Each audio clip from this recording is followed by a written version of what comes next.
Bonjour, c'est Thomas. On se retrouve aujourd'hui pour une nouvelle formation Staffies où je vais vous expliquer le concept taux de charge et le rapport associé. Dans Staffies, le taux de charge est égal au nombre de jours facturés sur le nombre de jours facturables.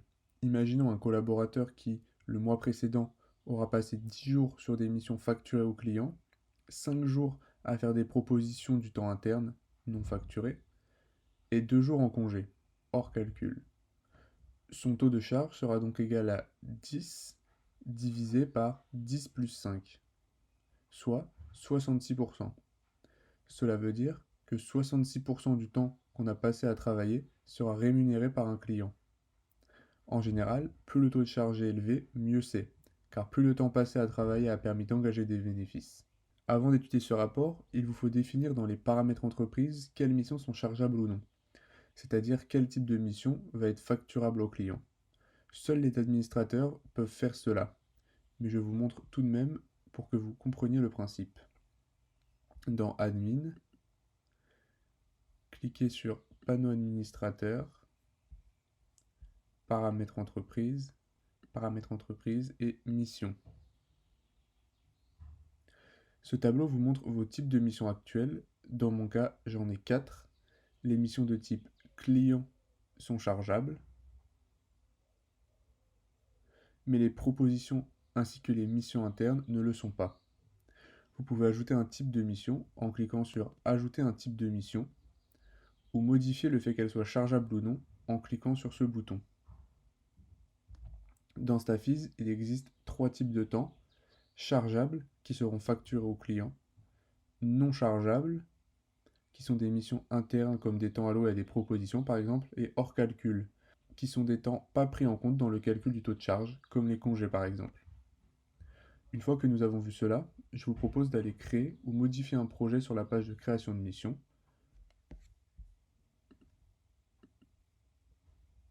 En arrivant sur cette page, en cliquant sur Créer, vous voyez que le premier champ qu'on nous demande de remplir est le type. En indiquant client, je dis que c'est un projet chargeable, c'est-à-dire que tous les jours renseignés sur le projet seront dits chargeables. Si je sélectionne interne, ils seront non chargeables. Revenons maintenant au rapport. En cliquant sur taux de charge, dans le sous-menu de rapport, vous arrivez sur l'onglet synthèse. Cet onglet vous montre votre taux de charge global de votre entreprise. Le premier curseur montre votre taux de charge de l'entreprise sur l'année fiscale en cours. Plus celui-ci est proche de 100, mieux c'est, car cela veut dire que davantage de vos jours passés à travailler sont facturés à des clients et rapportent donc de l'argent à l'entreprise. Le deuxième tableau vous montre également le taux de charge de l'entreprise, mais par quinzaine, pour mieux suivre son évolution. La ligne rouge est le cumul sur chaque période. Il existe un bouton important sur cet onglet de cette page. Il s'agit du bouton Remplir. Si vous le cochez, cela signifie que l'ensemble de vos temps réalisés non saisis seront remplacés par des temps non chargeables et seront donc pris en compte dans ce rapport. Sinon, les jours non renseignés ne sont pas pris en compte. Par exemple, si pour un mois comptant 22 jours ouvrés, c'est-à-dire 22 jours travaillables, vous avez 10 jours passés sur des missions chargeables, 6 jours pour des missions non chargeables, comme des projets internes, 2 jours de congé et 4 jours non renseignés, c'est-à-dire que les temps réalisés ne comportent aucune information sur les missions qui ont été accomplies pendant ces jours-là, les données sont absentes. Sans cocher la case Remplir, votre taux de charge sera égal à 10 jours chargeables divisé par 10 jours plus 6 jours, pour lesquels on a une information. On retire les congés du calcul. On obtient donc 63%. Cependant, si vous cochez Remplir, les 4 jours non renseignés seront comptés comme des temps non chargeables et le taux de charge sera maintenant égal à 10 jours chargeables divisé par 10 plus 6 plus 4, soit 10 divisé par 20, soit 50%. Nous vous conseillons de remplir les temps pour une analyse plus fiable et pour conserver vos repères dans l'analyse du taux de charge.